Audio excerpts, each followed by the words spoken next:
Hello Goldy, कैसे हो?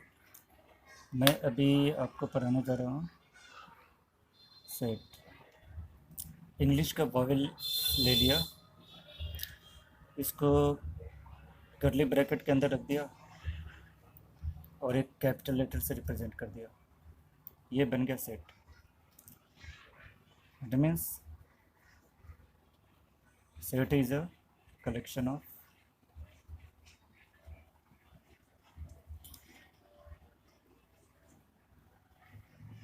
Well defined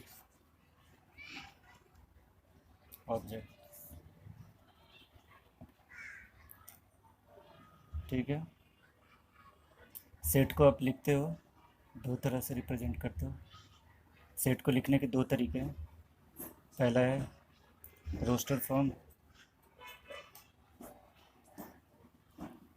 इसको टेबलर फॉर्म भी बोलते हैं।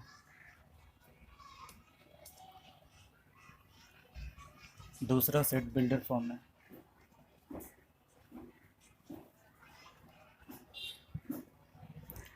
एग्जाम्पल के लिए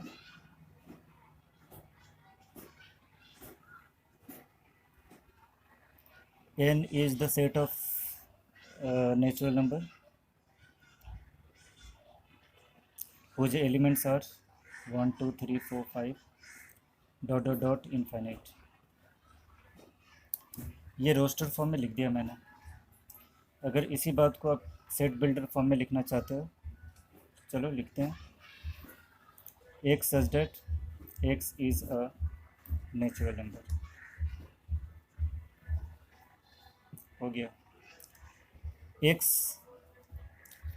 ये वन को भी रिप्रेजेंट करता है, 2 3 4 5 सबको x से रिप्रेजेंट करते हैं।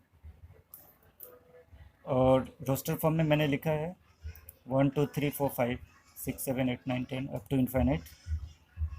क्या है ये? नेचुरल नंबर है, मतलब एलिमेंट्स है ना।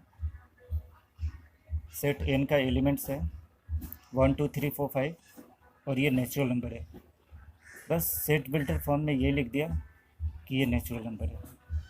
कुछ कैपिटल लेटर है जो रिप्रेजेंट करता है ख़ास नंबर को, जैसे N.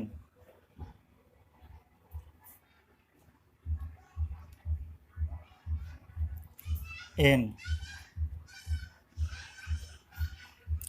1 2 3 4 5 6 dot dot dot infinite. जब भी हम नेचुरल नंबर की बात करते हैं तो इसको एक कैपिटल लेटर एन से रिप्रेजेंट करते हैं। ठीक इसी तरह से जेड, ये सेट ऑफ इंटीजर्स है। रिप्रेजेंट करने के लिए दोनों तरफ से कर्ली ब्रैकेट, बीच में 0 1 2 3 dot dot dot infinite -1 -2 -3 dot dot dot minus infinite. ये सेट ऑफ इंटीजर्स हो गया। इंटीजर, कभी भी इंटीजर आता है ना सेट ऑफ इंटीजर, तो उसको हमेशा जेड से ही रिप्रेजेंट करते हैं। ठीक है। ठीक इसी तरह से क्यू भी है। Q set of rational number है।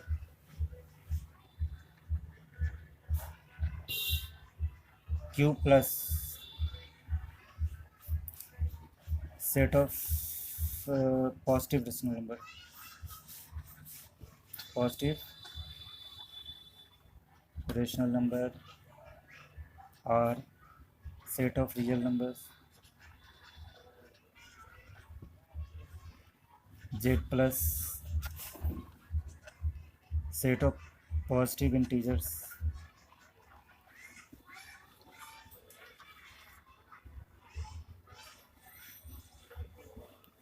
तो हमने ये देखा कि कहीं भी कैपिटल लेटर एन लिखा हुआ है, it means set of natural number है। कहीं भी जेड लिखा हुआ है, it means set of integers है। कहीं भी क्यू लिखा हुआ है तो सेट ऑफ नेचुरल नंबर है। आर है कैपिटल आर तो सेट ऑफ रियल नंबर है। ठीक है। Type of sets, first number है एम्प्टी सेट। इसमें कोई भी एलिमेंट नहीं होता, इसको 5 से रिप्रेजेंट करते हैं। या फिर दोनों तरफ सिर्फ कर्ली का ब्रैकेट डाल दो और अंदर कुछ भी मत लिखो, ये एम्प्टी सेट हो गया। दूसरा है finite.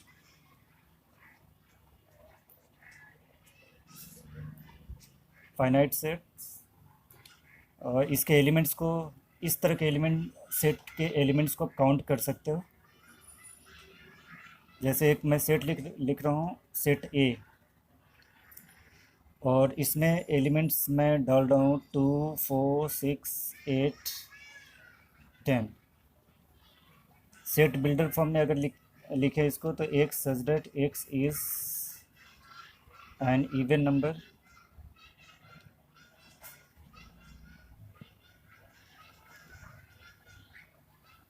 Less than 11।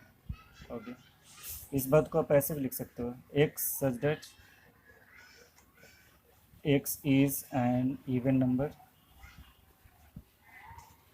And x less than 11। ठीक है,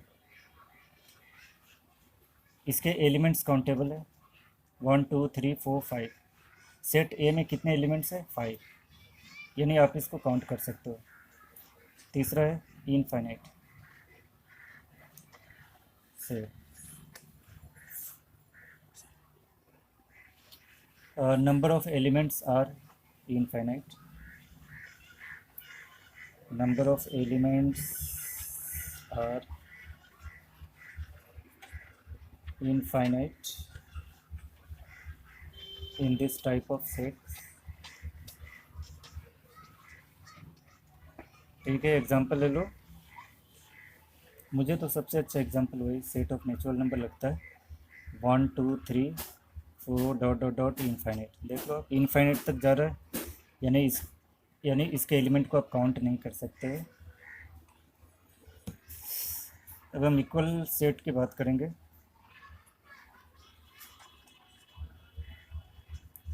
equal sets, two sets A and B are said to be equal if they have same elements। ठीक है, let A is a set whose elements are 1 2 3 4 5 and set B x such that x is a natural number and x less than 6। ये set builder form में लिखा है मैंने, इसको आप roster form में लिखो तो 1 2 3 4 5 होगा। तो आप देखो, इसमें सेट ए में भी 1 2 3 4 5 है, सेट बी में भी 1 2 3 5 है। तो आप ये बोल सकते हो कि सेट ए इक्वल बी, ऐसे रिप्रेजेंट भी कर सकते हो। Subsets, set A is said to be a subset of set B if every element of A is also an element of B। Example ले लो, A is a set whose elements are 1 2 3 4। B is another set whose elements are 1 2 3 5 4। Then we say that A is a subset of B। क्यों? देख लो आप, set ए में जितने भी elements हैं ना, वो सेट बी में भी है। बी में एक ज़्यादा है, लेकिन सेट बी में ज़्यादा है या कम है उससे हमें कोई लेना देना नहीं, बस ए के सारे एलिमेंट्स बी में होने चाहिए। तो आप हम कह सकते हैं कि set A is a subset of B, but B is not a subset of A, क्योंकि बी के सारे एलिमेंट्स ए में नहीं है। 5 है ना, सेट बी में है लेकिन सेट ए में नहीं है, इसलिए हम कह सकते हैं कि B is not a subset of A. 5 is a subset of every set, any set is a subset of itself. ठीक है, ओके। इंटरवल्स, ये क्लोज्ड इंटरवल्स है, ओपन इंटरवल्स है। एक तरफ क्लोज्ड है, दूसरा ओपन है, एक तरफ ओपन है, दूसरे क्लोज्ड है। किसी भी सेट को आप इंटरवल से भी रिप्रेजेंट कर सकते हो। एक सेट ले लिया जिसमें एलिमेंट्स है 1 2 3 4 5। इसको सेट बिल्डर फॉर्म में लिखने पे क्या होता है, x such that x is a natural number and x equal and greater than 1, equal greater than, equal less than 5। देखो, इस तरह से लिख सकते हैं ना। और इस सेट को आप अगर इंटरवल्स में लिखना चाहते हो तो ऐसे लिखोगे आप 1 5। इसका मतलब है कि इसमें 1 और 5 दोनों इंक्लूड है इस इंटरवल के अंदर। और थोड़ा डिटेल में करें, 1 belongs to the interval 1 5, closed interval 1 5।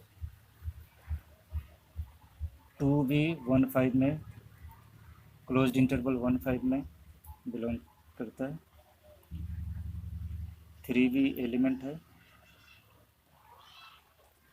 Closed interval 1 5 का। 4 भी है क्लोज्ड इंटरवल 1 5 का। 5 भी एलिमेंट है 1 5 का। ठीक है, 6 लेकिन नहीं है क्लोज्ड इंटरवल 1 5 का। दूसरा सेट बी लेते हैं, ये ओपन इंटरवल के लिए है 1 2 3 4 1 मत लो ना, 2 से स्टार्ट करो। 2 3 4 5 सेट बिल्डर फॉर्म में लिखना, x such that x is a natural number and x greater than 1 less than 6। इसका मतलब तो यही हुआ ना, 2 3 4 5। It means B, set B में जो एलिमेंट है ना उसमें 1 और 6 इंक्लूड नहीं है, उसके बीच के जितने भी एलिमेंट्स है वो है। तो ये ओपन इंटरवल हो गया, ऐसे रिप्रेजेंट करते हैं 1 6। इससे इससे ये पता चलता है कि इसमें 1 और 6 इंक्लूड नहीं है, उसके बीच के जितने भी एलिमेंट्स है वो है, मतलब नेचुरल नंबर जो 1 और 6 के बीच में है वो सारे एलिमेंट हैं, और इसको बोलते हैं हम ओपन इंटरवल।